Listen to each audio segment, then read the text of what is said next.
Hello అండి, welcome to Saritha world. Tea time స్నాక్గా అదిరిపోయే, అలాగే పిల్లల నుంచి పెద్దవాళ్ళ వరకు ఇష్టంగా తినే ఆలు సమోసాని ఇంట్లోనే ఈజీగా టేస్టీగా అచ్చం బయట కొన్న టేస్ట్తోనే చేసుకోవచ్చు. మీరు ఫస్ట్ టైం చేసినా కూడా తక్కువ ఇంగ్రీడియంట్స్తో ఇలా చాలా ఈజీగా అందరికీ అందుబాటులో ఉన్న వాటితో ఇలా ట్రై చేయండి. దీనికోసం ఫస్ట్ ఒక గిన్నె తీసుకుని పావు కేజీ మైదా పిండిని జల్లించి వేసుకోండి. మైదా పిండి ప్లేస్లో గోధుమ పిండి వేసుకోవచ్చు, కానీ మనకి అచ్చం బయట తిన్న టేస్ట్ అనేది రాదు.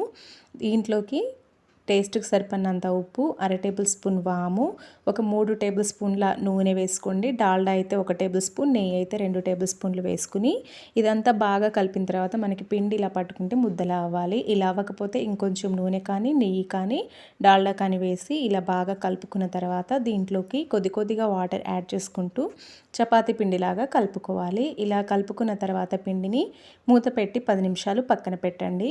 ఇది మనకి నానేలోపు లోపల స్టఫ్ కోసం అని చెప్పి 2 పెద్ద ఆలుగడ్డలు కానీ, లేదంటే ఒక పెద్ద ఆలుగడ్డ 2 మీడియం సైజువి నేను తీసుకున్నాను. వీటిని ఉడికించి వాటిని మెదుపుకొని ఇలా మెత్తగా పక్కన పెట్టుకోవాలి. తర్వాత స్టవ్ ఆన్ చేసి ఒక కడాయి కానీ గిన్నె కానీ పెట్టుకుని ఒక 2 టేబుల్ స్పూన్ల నూనె వేసి ఇది కొంచెం వేడైన తర్వాత ఒక టేబుల్ స్పూన్ పోపు గింజలు, ఒక రెమ్మ కరివేపాకు, ఒక 4 పచ్చిమిర్చి చిన్న చిలికలుగా చిన్న ముక్కలుగా కట్ చేసుకుని వేసుకోండి.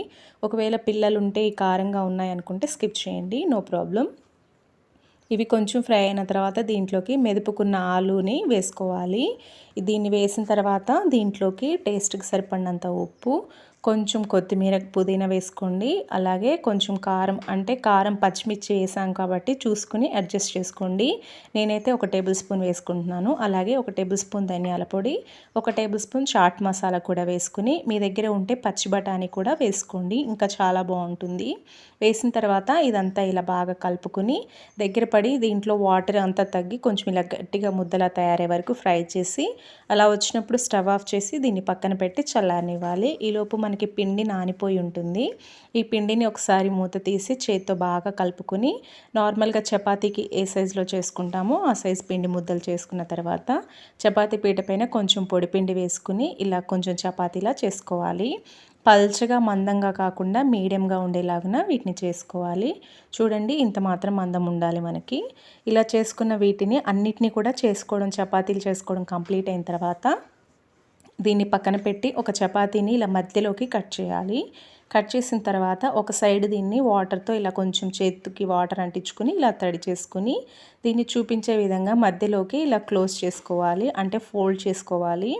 మనకి కోనలో ఉంది కదా, కొంచెం దాన్ని కూడా ఇలా వచ్చేలాగా క్లోజ్ చేసి దీన్ని కొంచెం ఇలా నొక్కినట్టుగా అంటించినట్టుగా పెట్టుకుని దీన్ని చేతిలోకి ఇలా కోన్ షేప్ వచ్చిన దీన్ని చేతిలో పెట్టుకుని దీంట్లోకి ఆలు స్టఫ్ని ఇలా పెట్టుకోవాలి. దాంట్లో ఎంతవరకు పడుతుందో చూసుకుని దాన్ని పెట్టుకుని వేలుతో కొంచెం ఇలా లోపలికి నొక్కి దీనికి మళ్ళీ అంచులకి కొంచెం తడి చేసుకుని చూపించే విధంగా ఇలా ఓపెన్స్ని క్లోజ్ చేసుకోవాలి.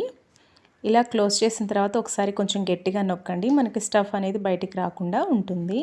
ఇలా నొక్కిన తర్వాత చూడండి, మనకి సమోసా అనేది రెడీ అయింది. ఇలా చేసుకున్న దీన్ని పక్కన పెట్టి అన్నిటినీ కూడా ఇలాగే చేసుకోవాలి. అన్నిటినీ చేసి పక్కన పెట్టి స్టవ్ ఆన్ చేసి కడాయి పెట్టి డీప్ ఫ్రైకి సరిపడా ఆయిల్ పెట్టి ఆయిల్ వేడైన తర్వాత స్టవ్ని మీడియం ఫ్లేమ్లో పెట్టుకుని ఈ సమోసాలని కొంచెం పట్టిన వరకు వేసుకోవాలి. ఫస్ట్ 3, తర్వాత 3, అంటే మీరు తీసుకున్న కడాయి వెడల్పును బట్టి వీటిని వేసుకుని ఒక సైడ్ కొంచెం మంచి కలర్ వచ్చిన తర్వాత ఇంకో వైపుకి తిప్పేసుకుని 2 సైడ్లకు కూడా ఇలా మంచి కలర్ వచ్చే వరకు వీటిని ఫ్రై చేసుకోవాలి. మీడియం ఫ్లేమ్లోనే ఫ్రై చేసుకోండి, అప్పుడే మనకి కరెక్ట్గా పైన క్రిస్పీగా సాఫ్ట్గా ఉంటాయి. ఇలా చేసుకున్న వీటిని పక్కన పెట్టి అన్నిటిని కూడా ఇలాగే ఫ్రై చేసుకోవాలి. లాస్ట్లో మీకు నచ్చితే పచ్చిమిర్చికి ఘాట్లు పెట్టి వాటిని కూడా ఫ్రై చేసుకుని తీసుకుని చక్కగా సమోసాల్లో పెట్టుకుని సాస్తో కానీ పచ్చిమిర్చితో కానీ సర్వ్ చేసుకోండి. యాజ్ ఇట్ ఈస్ బయట తిన్నట్టుగానే ఉంటాయి. ఖచ్చితంగా ట్రై చేయండి. ఈ వీడియో నచ్చితే లైక్ చేయండి, నా ఛానల్ సబ్స్క్రైబ్ చేసుకుని నాకు సపోర్ట్ చేయండి. Thanks for watching.